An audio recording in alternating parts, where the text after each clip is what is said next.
So we discussed different aspects of Kleros, and there's like two main user segments for this technology.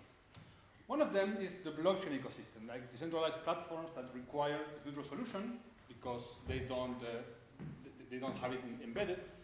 But what about using Kleros also for mainstream companies, right? How could this be used by companies that, like the big internet companies of today? Of course, people are building, as you know, what we call the Web3 ecosystem, that is these decentralized versions of all the things we use now, like Facebook, Google Drive, Chrome. So we typically, when we pitch Kleros, we do it in the context of Ethereum conference, like we are going to do tomorrow. We speak of these use cases, okay? As Kleros as a decentralized court for all of the dApps that are being created in the blockchain ecosystem. But Kleros can also be used by mainstream companies, like for the insurance kind of disputes between two drivers who crash a car, or as I mentioned, I don't know how many hours before, utilities kind of disputes, right? What if eBay could like outsource dispute resolution to a system like Kleros? So this is, could Kleros be used by these big brands that you all use and love? Of course. Kleros potentially can provide value proposition that is better than what traditional ODR system. Like William spoke before about traditional ODR, Kleros can be faster to rule disputes because of the very large amount of jurors that it can quickly scale in case they are needed. It can be cheaper because as well it can summon jurors very fast and very and from many places to solve disputes. So as you have more jurors, the average cost per dispute will go down. And it can be more transparent. Why can it be more transparent? Let's see if you pay attention to my early talk.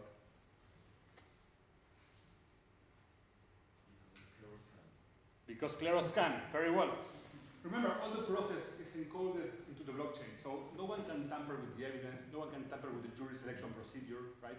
So, do you know, when you have a dispute like with a user in eBay, like, do you know how they make the decision? Like, it's a black box. But in Kleros, you can see how the decision was made, like how the jurors were selected, how they were incentivized. This brings more transparency, right? But yeah, how do you go and tell the guy from eBay, okay, you have to start using crypto for making payments? And how do you explain, okay, now you have to start staking tokens into courts, and then there's going to be a system of incentives that's going to, reward those who vote like the rest. You wouldn't buy that. So, if we see how the blockchain, so the Bitcoin ecosystem grew, we can take a few lessons of how this is going to evolve in the future. Of course, you know the Bitcoin paper 2008, and this was the first Bitcoin wallet. It was very unsexy, let's call it.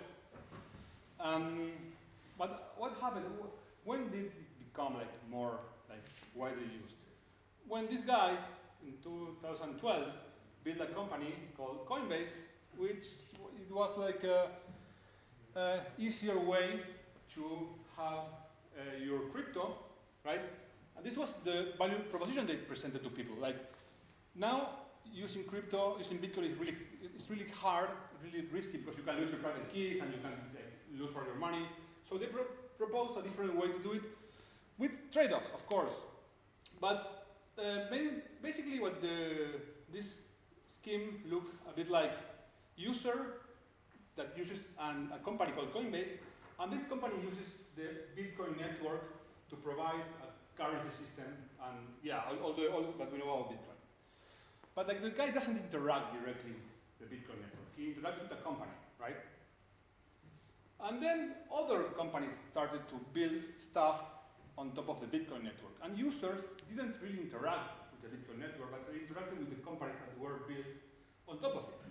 Any user can still, if he wants, go directly to the Bitcoin network, but that requires more expertise. And you know what? Most people don't care. most people are okay by using Coinbase or centralized service. So Kleros Layer 2 is building this new ring of companies that can solve disputes into the mainstream world. Let's imagine this is a woman who is a claim manager of an e-commerce website, an e-commerce like platform, and she is under like some pressure by her boss who wants to cut her budget, and and also she might be under pressure by users who claim that the solution system of her company is not fair because it tends to favor all the big agents, right? That as it usually happens in like big e-commerce companies. But she's not going to go to Kleros. But someone is going to build like a company called Fair Commerce that's going to go to her and offer her this system for dispute resolution. And this system is going to use Kleros as like a backend for selecting juries and making decisions. So the user is going to let's call this platform of this woman like match trade. So users just interact with the platform in the e-commerce website, and everything else happens in the background, okay?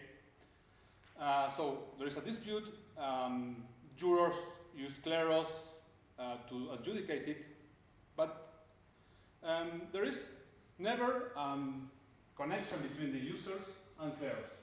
The users only use the platform. The platform hires a service like Fair Commerce to provide them the dispute resolution service, and Fair Commerce handles all the complexity involved in the P&K, the token, the crypto, economic stuff, okay? From the point of view of match trade, they just pay some amount of money per month to solve a dispute, okay? Imagine using this for Reddit with like outsourced content moderation to a platform called Safe Content, which will use Kleros for dispute resolution. And imagine, you know what, the IMF using a system like a company that provides the service of seeing which tokens are going to comply with the rules of the IMF and then give them the answer. And the true finance company can use Kleros token registry in order to decide which tokens comply and which don't. So this is the main way in which this will operate. And this layer 2 company, it can be a company that charges commissions per transaction or whatever other business model they are able to figure out. And they use Kleros as a network of jurors to make decisions. And this is what it's going to look like in the future. We're going to have Kleros protocol in the middle and lots of companies offering dispute resolution in different segments. Some of them will be for the travel industry, that will maybe know about this, others for gaming, others in insurance, right? And so all these new use cases will traction the use of the Kleros protocol. We are actually starting to build this. We just received a grant by the BPI, BPI, the bank, for building all the infrastructure that is required for this layer 2 to start working. And there are already people who are starting to work on this. There is a team in Brazil who is building a company for dispute resolution in construction industries. And we have a company here, which are my students from the legal tech program, Bruno, who we did an exercise of legal technology, and they developed an application built on Kleros, and they are going to speak about that in a few minutes. So this is what I see. Okay, and that's it. So now we have two dots connected to this layer 2 concept. One of them is going to be from Jakub. Jakub is from Winding Tree, which is a partner of us. It's a decentralized protocol. And this is an example of how Kleros can be integrated within the blockchain ecosystem, like on-chain enforcement and all that. And then we're going to have Kezia, Alex, and Françoise who are going to speak. Are you nervous? No. We're going to speak about how they implement this into a layer 2 company called Startup Claim. So, Jakub, please return.